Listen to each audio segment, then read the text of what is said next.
દોસ્તો, આજે વાત કરવી છે એટીટ્યુડ. એટીટ્યુડ એટલે એવું આંતરિક સૂઝ, એવા આંતરિક જુસ્સો, એવી આંતરિક સમજનો ત્રિવેણી સંગમ કે જેને કારણે મહાન પુરુષો મહાન થયા, મહાન નેતાઓ મહાન થયા અને દરેક ક્ષેત્રે ટોચના મહાન માણસો ને એ આંતરસૂઝ દોરતી રહી. આંતરસૂઝ અને આત્મખોજ, આંતરસૂઝ અને આત્માભિમાન, સ્વાભિમાન, આંતરસૂઝ અને સ્પષ્ટ દ્રષ્ટિ, આ કોઈ પણ નેતૃત્વ ક્ષેત્રે કાર્યરત થનાર વ્યક્તિ માટે જરૂરી ગુણો છે. એનામાં સ્પષ્ટતા હોવી જોઈએ કે એને ક્યાં જવું છે. ઘણા એવા નેતા જોયા છે કે જેમને પોતાને સમજ ના હોય કે એમને શું કરવું છે અને નીચેના માણસો ઉપર ગુસ્સો ઠાલ્યા કરે. તમે સમજતા નથી, આમ કરવું જોઈએ, તેમ કરવું જોઈએ, પણ તમે સાહેબ કોને શું કરવાનું? તો ના, એમને ખબર નથી. આવા નેતા નહીં થતા. દોસ્તો, વડોદરાના રાજવી ખંડેરાવને કોઈ સંતાન નહોતું અને એટલે એક જરૂરિયાત એવી ઊભી થઈ કે એમણે એમના વારસદારને નીમવું. સ્વાભાવિક રીતે એમની પસંદગી એમના નાના ભાઈ મલ્હારરાવ ઉપર, પણ મલ્હારરાવ સત્તા જીરવી ન શક્યા. સત્તા જીરવવી એ કાચો પારો જીરવવા જેવું મુશ્કેલ કામ છે. મલ્હારરાવ સત્તા નહીં જીરવી શક્યા. પ્રજા ઉપર એમના જુલ્મ અને સિતમ માજા મૂકી અને ત્યારે રાજમાતાએ નક્કી કર્યું કે આ નહીં ચાલે. એમને રાજગાડી પરથી ઉઠાડી મૂકવામાં આવ્યા અને તે પછી પરંપરા મુજબ ગાયકવાડના વંશમાંથી, એમના સગા સંબંધીઓમાંથી કોઈ યોગ્ય બાળક દત્તક લેવાનો નિર્ણય કરવામાં આવ્યો. મહારાણી જમનાબાઈ અત્યંત દીર્ઘદ્રષ્ટા રાજમાતા હતા. એમણે પોતાના જ વંશના કોઈ બાળકને દત્તક લેવાનો નિર્ણય કર્યો. તેના અનુસંધાને પોતાના દૂતોને ચારે દિશામાં મોકલી આપ્યા, શોધખોળ આરંભી અને એમ કરતા કરતા મહારાષ્ટ્રના નાસિક જિલ્લાના તલવાડા ગામમાં રહેલા ગાયકવાડ કુટુંબની પસંદગી કરી. એના 3 પુત્રો હતા, આનંદરાવ, ગોપાલરાવ અને સંપતરાવ. આમાંથી એમણે એકની પસંદગી કરાવવાની હતી. કામ શું કરતા હતા? જેને રાજા બનાવવા માટેની પસંદગી માટે આ 3 ભાઈઓને નક્કી કર્યા, એ ધાન ચરાવવાનું, ગાયો ચરાવવાનું, ચરવાહા હતા. ગરીબી એમના ઘરમાં આંટો લઈ ગઈ હતી. સાવ સામાન્ય સ્થિતિમાં જીવતું કુટુંબ, પણ ચિત્રે બાંધ્યું રતન હતું. આ 3 ભાઈઓને માનપુરસર વડોદરા લઈ જવામાં આવ્યા. મહારાણી જમનાબાઈ, એમના દિવાન સાહેબ અને મંત્રીશ્રી બધા ભેગા થઈને બેઠા એક જગ્યાએ. વારા ફરતી આ બાળકોની સાથે વાત કરવાનું ગોઠવ્યું. 3ને એક પછી એક એમની સામે રજૂ કરવામાં આવે. પહેલા એ પૂછ્યું,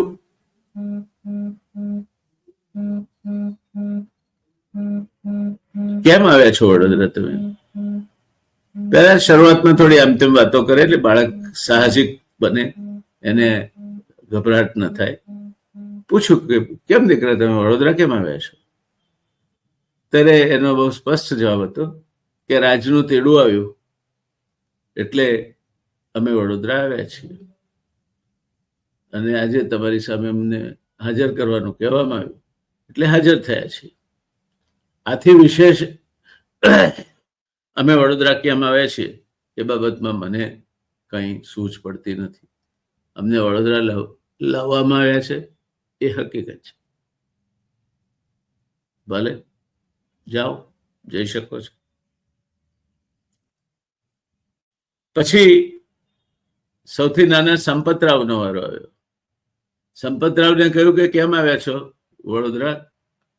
તો કે અહીંયા ઉત્સવો ને બધું ચાલે છે અને રાજ્ય વ્યવસ્થા અહીં રાજમહેલમાંથી ચાલે છે. અમે રાજાના કુટુંબીજનો છે દૂર દૂરના, તો અમને જોવા માટે બોલાવ્યા છે, એટલે અમે અહીં હાજર થયા છીએ. એમણે ઉદ્દેશ બતાવ્યો મુલાકાતનો કે અહીં ઉત્સવો ચાલે છે, રાજમહેલ જોવાનો છે, રાજ જોવાનું છે, એટલે અમે હાજર થયા છીએ. સારું, ભલે. હવે વચ્ચેના ગોપાલરાવનો વારો આવ્યો. ગોપાલરાવને પૂછવામાં આવ્યું કે તમે કેમ આવ્યા છો? પેલી ઔપચારિક નાની મોટી વાતો કરી એમને સહજ કરવા માટે, અને પછી હળવે રહીને દિવાન સાહેબે પૂછ્યું કે तुम्ही कशाला आलेला होते? ગોપાલરાવ, તમે કેમ અહીં આવ્યા છો? અને સાહેબ, આ બાળકે જવાબ આપ્યો ને એ પેલા જે એનો ઇન્ટરવ્યુ લેવા બેઠા હતા, એની ચકાસણી કરવા બેઠા હતા, એ ત્રણેયને બંદૂકની ગોળીની માફક સોંસરવા વિધિને આરપાર નીકળી ગયો. એણે કહ્યું, હું રાજા થવા આવ્યો છું, હું રાજા થવા આવ્યો છું. અને સ્વાભાવિક છે, આ જવાબથી આગળ પછી કોઈ કસોટી હોય નહીં. સયાજીરાવની પસંદગી થઈ. એમનું નામ અપાયું સયાજીરાવ ત્રીજા. ગોપાલરાવ માંથી એ સયાજીરાવ ત્રીજા બન્યા. એમને તાલીમ આપી એક અતિ કાબેલ દિવાને, એનું નામ હતું સર માધવરાવ. અને સર માધવરાવે ગોપાલરાવ ઉર્ફે સર સયાજીરાવ ગાયકવાડ ત્રીજાને તાલીમ આપવા માટે જે ભાષણો આપ્યા તે સદનસીબે વડોદરા રાજ્યના જૂના રેકોર્ડમાં સંગ્રહાયા. અને એમાંથી આગળ જતા એક પુસ્તક પ્રસિદ્ધ થયું, માઇનોર હિન્ટ્સ.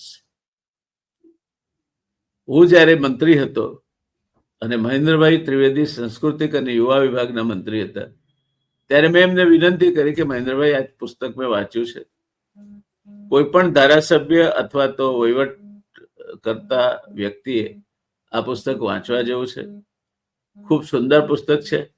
આજના સમયમાં પણ ધી માઇનોર હિન્ટ્સમાં જે આપ્યું છે આજના સમયમાં પણ પ્રસ્તુત છે. એક સાદો દાખલો આપો. એમાં સર માધવરાવે પોતાના ભાષણમાં એટલે લેક્ચરમાં સર સયાજીરાવને કહ્યું કે રાજાએ જાહેરમાં કોઈ પણ વ્યક્તિ સાથે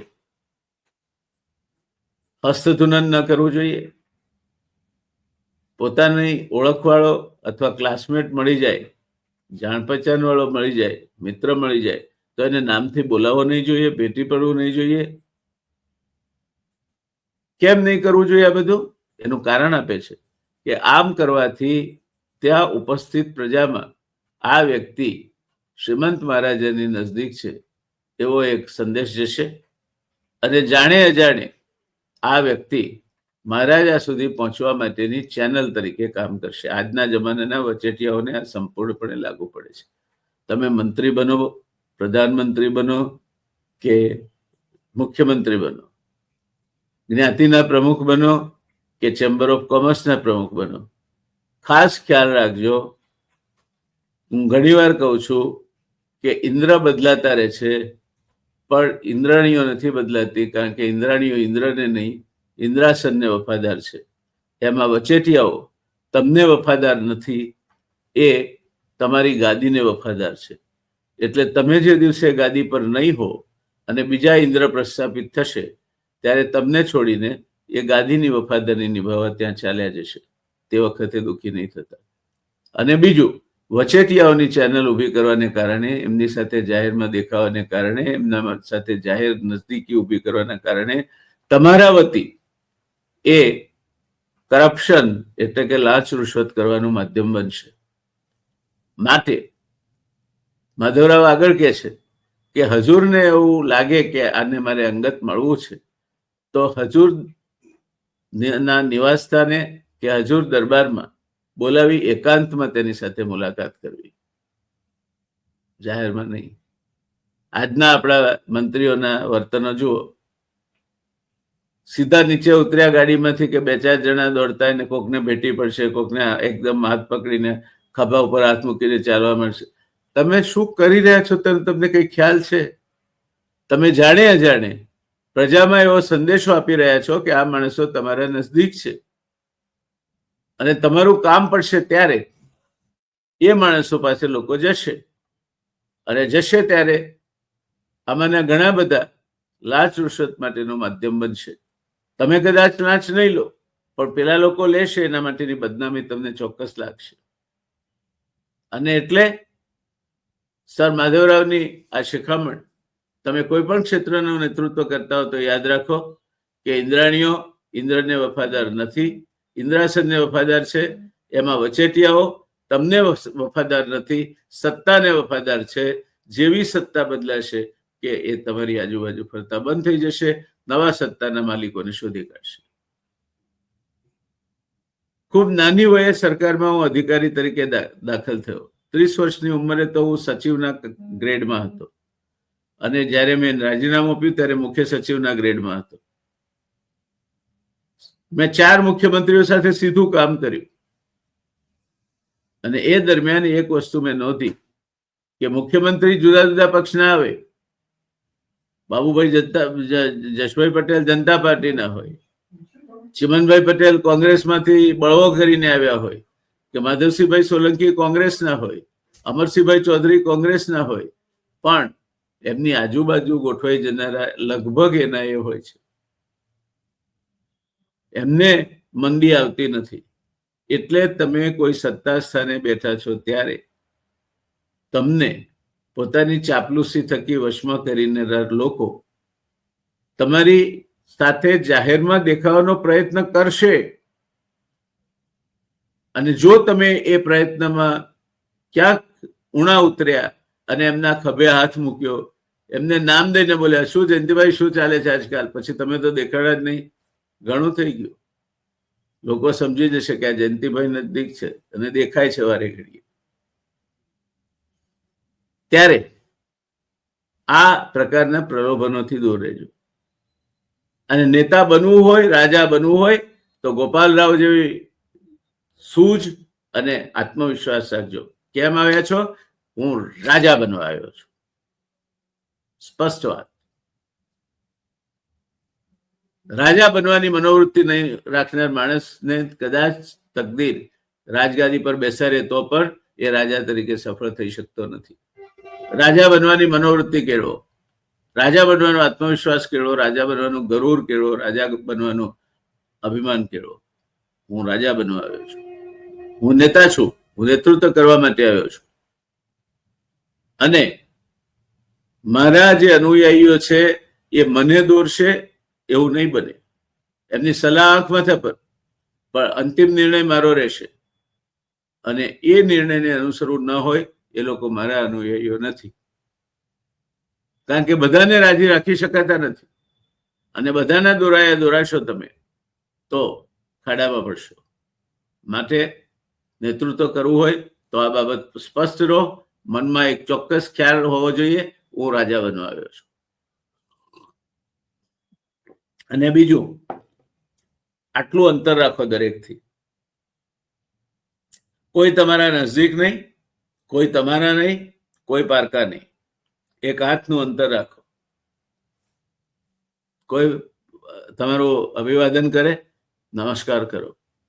એને પાસે ઉભા રહી ખભે હાથ મૂકી કુશળ અંતર પૂછવાની જરૂરિયાત નથી.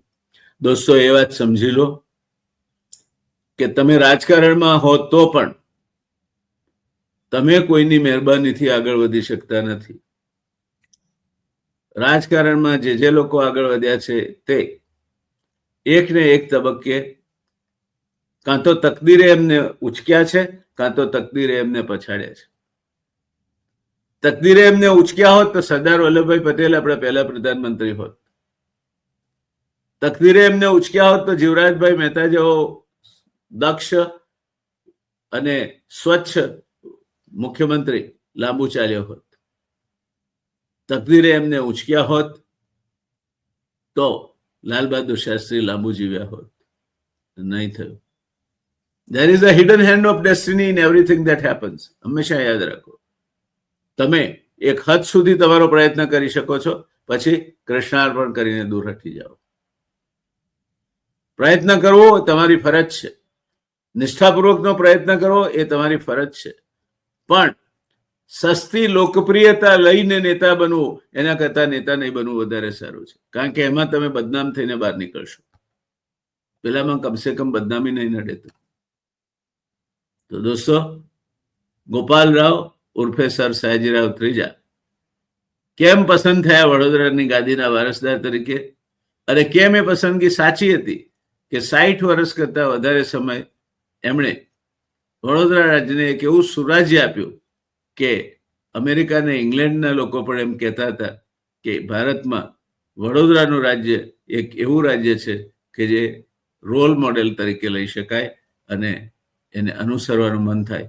એ પ્રમાણેનો લોક કલ્યાણની ભાવનાને કેન્દ્ર સ્થાને મૂકીને ચાલતું રાજ્ય છે.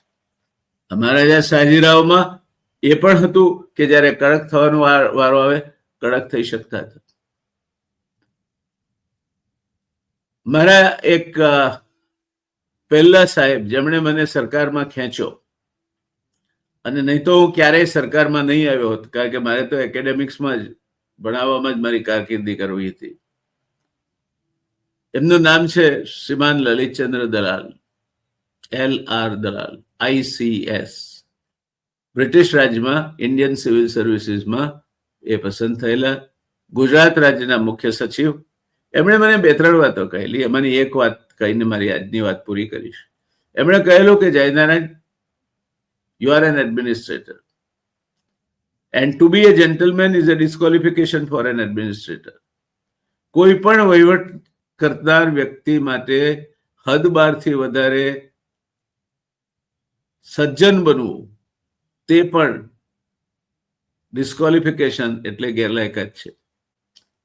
દોસ્તો, ઘરે પણ તમારી પત્ની તમને કહેવા માંડે ને કોઈના મોઢે કે અમારા એ તો ભગવાનના માણસ, એટલે સમજી લેવાનું કે you are good for nothing. માણસમાં 2 વસ્તુ હોવી જોઈએ. એક, કોઈ તમને વાંચી ન શકવું જોઈએ.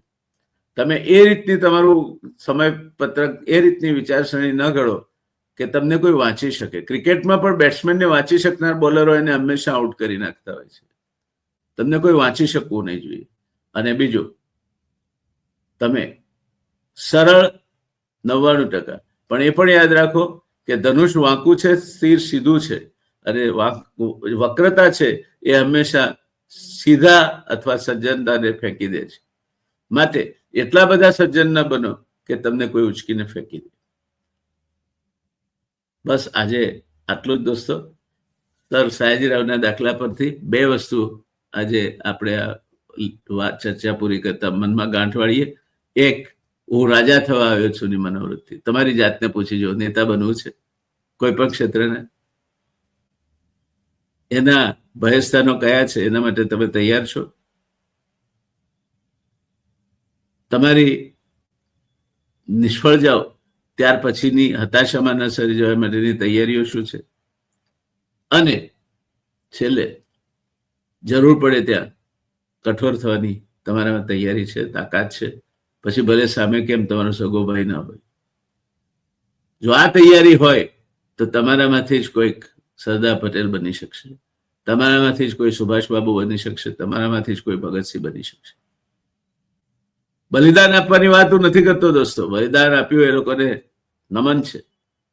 આઝાદી માટે જે લોકો હસતા હસતા ફાંસીના માંચડે ચડી ગયા એમને સલામ કરું છું. એ લોકોનું મોહમ્મદ છેલ્લી પંક્તિઓ હતી, મેરી મૈયા કે સિર પર તાજ રહે, યે દેશ મેરા આઝાદ રહે. પણ હું તો મેનેજમેન્ટ ગુરુ છું, મેનેજમેન્ટ શીખવાડું છું, વહીવટ શીખવાડું છું. આ લેક્ચર થકી મારે મેનેજમેન્ટનો એક પાઠ તમારી સામે મૂકવો છે. ત્યારે મારો આદર્શ બીજા વિશ્વયુદ્ધનો હીરો જનરલ પેટન છે. જનરલ પેટને એવું કહ્યું છે કે no bloody bastard can win the war by dying for his country. કોઈ ગધેડો પોતાના દેશ માટે શહીદ થવાથી યુદ્ધ જીતતો નથી. એ bloody bastard can win the war by making others to die for his country. એ ગધેડો તો જ યુદ્ધ જીતે છે જો બીજાને એના દેશ માટે શહીદ કરે, એટલે શત્રુઓને એના દેશ માટે શહીદ કરે તો. તમે જ્યારે સત્તા સ્થાને બિરાજો છો, તમે જ્યારે કોઈ પણ સંસ્થાનું નેતૃત્વ કરો છો, ત્યારે એના આડે આવતા પરિબળોને ધ્વસ્ત કરવાની તૈયારી તમે રાખો છો. છે એ તૈયારી, તમે નેતા બનવાને લાયક છો. તમારામાં હું રાજા થવા આવ્યો છું એવી સયાજીરાવની સ્પષ્ટતા છે, તો તમે નેતા થવા લાયક છો. બસ આજે આટલું જ. અટકીશું અહીંયા. આવજો. શુભકામનાઓ, અને આશા રાખીએ કે કેટલાક યુવાનો આમાંથી પ્રેરણા લઈ અને આ દેશને એવું નેતૃત્વ આપે જેની આજે આ દેશને ઝંખના છે. નમસ્કાર.